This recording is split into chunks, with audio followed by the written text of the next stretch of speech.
Cricket అందరు చూస్తారా? చూస్తారా? మంచి బ్యాట్స్మెన్ ఎవరు? ధోని తర్వాత విరాట్ కోహ్లీ. సినిమాలు చూస్తారా? బాహుబలి ఎంతమంది చూశారు? మీరు చూడలే? బాహుబలి చూడలే? చేతులేదండి. Very good. ట్రిపుల్ ఆర్ ఎంతమంది చూశారు? ట్రిపుల్ ఆర్ కూడా చూశారు. Very good. మీరందరూ సినిమాలు బాగా చూస్తారు అనుకుంటా. Very good, very good. Colour ఎంతమంది చూశారు? అందరూ చూశారు. ప్రతిరోజు బుక్ తీసి చదివే వాళ్ళు ఎవరో చేయదండి ఒకసారి. ఇప్పుడు మిమ్మల్ని నేను కొన్ని క్వశ్చన్స్ అడుగుతాను మీ సబ్జెక్ట్స్లో, చెప్తారా మీరు?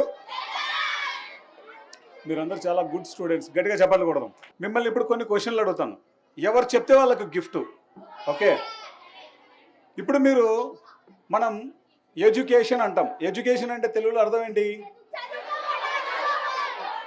చదువుకోవడం. దాన్ని మనం విద్య అంటాం. విద్య, దీన్ని విడదీస్తే ఏంటంటే విద్, విద్ ప్లస్ యహ. చెప్పండి, విద్ ప్లస్ యహ. గట్టిగా చెప్పండి, గట్టిగా చెప్పాలి. విద్ ప్లస్ యహ. విద్ అంటే ఏంటి? తెలుసుకోవటం. విద్ అంటే తెలుసుకోవటం. యహ అంటే దేని వలనైతే. విద్ అంటే తెలుసుకోవటం, యహ అంటే దేని వలనైతే. విద్ అంటే ఏంటి? యహ అంటే విత్ ప్లస్ యహ. విత్ అంటే తెలుసుకోవటం, యహ అంటే దేని వలనైతే. దేని వలనైతే జ్ఞానాన్ని తెలుసుకుంటామో దానినే విద్య అంటారు. ఇంకో క్వశ్చన్ అడుగుతాను, మీరు చెప్తారో లేదో చూద్దాం. మన టీచర్ని తెలుగులో మనం ఏమంటాం? గురు అంటాం. గురు అంటే, గు అంటే చీకటి. గు అనేటువంటి అక్షరానికి అర్థం చీకటి. రు అంటే తొలగించేవారు. గురు అంటే అర్థం మనలోని అజ్ఞాన అంధకారాలను తొలగించేవారు అని అర్థం. గు అంటే ఏంటి? గట్టిగా చెప్పాలి. రు అంటే, గురు అంటే, మనము పొద్దున్న లేస్తే చదువుకుంటాం. మనం చదువుకునేటువంటి దానికి అర్థం ఏంటో మనకు తెలియాలి. మనము స్కూల్కి వస్తే మనకు గురువు పాఠాలు చెప్తారు. గురువు అంటే ఎవరో మనకు తెలియాలి. ఓకే, ఇప్పుడు మీకు ఇంకొక క్వశ్చన్ అడుగుతాను. మనం చదువుకోవడానికి ఏకాగ్రత కావాలి, అవునా కాదా? ఏకాగ్రత కావాలా వద్దా? ఏకాగ్రత అంటే ఏంటి చెప్పండి? దానిపై శ్రద్ధ పెట్టడం. దేనిపైన? చదువుపై. వెరీ గుడ్, గట్టిగా చెప్పాలి కొడదాం. ఏం పేరు మీ పేరు? లక్ష్మీనారాయణ. లక్ష్మీనారాయణ. గట్టిగా చెప్పాలి కొడదాం. కూర్చో. ఏదైనా ఒక దాని మీద పూర్ణ దృష్టిని పెట్టడం, దీనినే ఏకాగ్రత అంటాం. టీచర్ పాఠాలు చెప్తున్నప్పుడు పాఠాల మీదనే దృష్టి పెట్టడం, అంటే మనం పూర్ణ దృష్టిని పెడితే దాన్నే మనం ఏకాగ్రత అంటాం, అవునా కదా? ఈ ఏకాగ్రత లోపించిందనుకో మనకు చదువు సరిగ్గా రాదు. మనకు ఏకాగ్రత అన్నది చాలా ఇంపార్టెంట్. ఎందుకు? పొద్దున్న నుంచి సాయంత్రం వరకు అనేక పాఠ్యాంశాలను మనం చదువుతూ ఉంటాం. ఓకేనా? ఆ పాఠ్యాంశాలు అన్నీ మనకు చక్కగా గుర్తుండాలి అంటే మంచి ఏకాగ్రతతో మనం చదవాలి. ఓకే, కాబట్టి ఈ ఏకాగ్రతతో మనం చదవడానికి ధ్యానం అన్నది ఎంతో ఉపయోగపడుతుంది.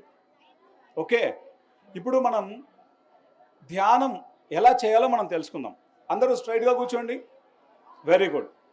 ఇలా వేళ్ళల్లో వేలు పెట్టుకోండి. పర్ఫెక్ట్. స్ట్రైట్ కూర్చోవాలి. కళ్ళు రెండు మూసుకోండి. Close your eyes. సహజంగా జరుగుతున్న మన శ్వాసను గమనిస్తూ ఉండాలి. మన ప్రమేయం లేకుండా మన లోపల శ్వాస లోపలికి వెళ్తుంటుంది, బయటకు వస్తుంటుంది. సహజంగా సరళంగా తానంతట తానుగా జరుగుతున్న శ్వాసను గమనించాలి. మధ్యలో ఎవరు కళ్ళు తెరవకూడదు. కళ్ళు తెరిస్తే మనం చేస్తున్న శక్తి అంతా వృధా అయిపోతుంది. Close your eyes. సహజంగా జరుగుతున్న మన శ్వాసను గమనిస్తున్నప్పుడు మన శ్వాస క్రమక్రమంగా చిన్నదవుతుంది. మన శ్వాసను బలవంతంగా పీల్చకూడదు, బలవంతంగా వదలకూడదు, ఏ శబ్దాలు చేయకూడదు.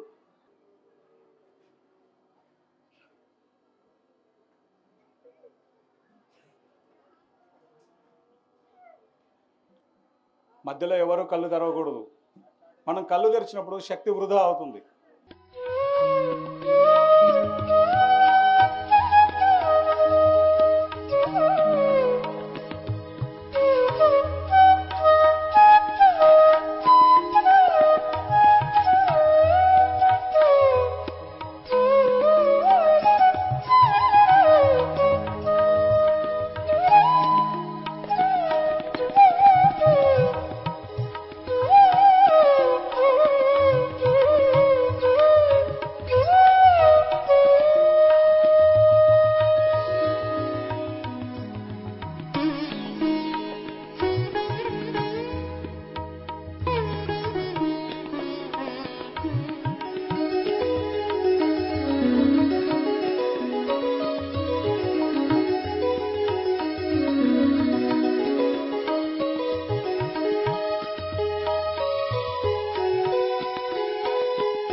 లాస్ట్ 1 minute, ఆఖరి 1 నిమిషం. ఎవరు కళ్ళు తెరవకూడదు. Last 10 seconds. 9, 8, 7, 6, 5, 4, 3, 2, 1, 0. మీ 2 చేతులు కళ్ళ మీద ఉంచుకోండి. 5 seconds. 2 చేతులు కళ్ళ మీద ఉంచుకోవాలి. 5 seconds. 5, 4, 3, 2, 1, 0. నెమ్మదిగా చేతులు తీస్తూ కళ్ళు తెరుద్దాం. గట్టిగా చప్పట్లు కొడదాం మెడిటేషన్కి. మీరందరూ చక్కగా ధ్యానం చేశారు. మీకందరికీ కూడా ఒకసారి గట్టిగా చప్పట్లు. మీ స్కూల్కి, మీ టీచర్స్కి గట్టిగా చప్పట్లు కొడదాం. ఇది గవర్నమెంట్ స్కూల్. గవర్నమెంట్ స్కూల్లో మనం చదువుకుంటున్నప్పుడు మన తల్లిదండ్రులు ఏం చేస్తున్నారో మనకు తెలీదా? వాళ్ళు ఎంత కష్టపడుతున్నారు, వాళ్ళు ఎంత శ్రమ చేస్తున్నారు అన్నది మనకు తెలుసా తెలీదా? డిసిప్లిన్ బై డిఫాల్ట్గా రావాలా మనకు. మన లోపల డిసిప్లిన్ అనేది సహజంగానే రావాలి. ఎవరు డెవలప్ అవుతారు? ఆ డిసిప్లిన్లో జర్నీ చేసినప్పుడే మనం డెవలప్ అవుతాం. ఓకే, ఇక్కడ స్వామి వివేకానంద గారు ఎంతమందికి తెలుసు? అందరికీ తెలుసు. స్వామి వివేకానంద గారికి గట్టిగా చప్పట్లు కొడదాం.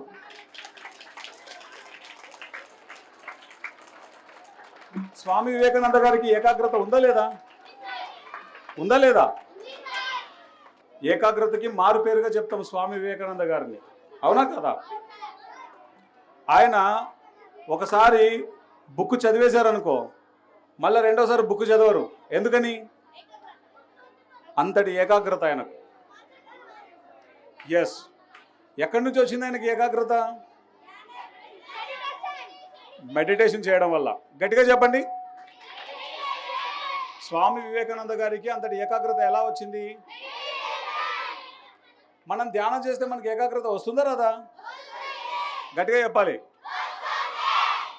ఈ రోజు నుంచి ధ్యానం చేస్తారా అందరూ? ఒకసారి మరి మీ అందరు గట్టిగా చప్పట్లు కొట్టాలి కదా. యూసఫ్జాయ్ మలాలా ఎంతమందికి తెలుసు? మీకు తన గురించి ఒక 2 నిమిషాల్లో మీకు తన గురించి చెప్తాను.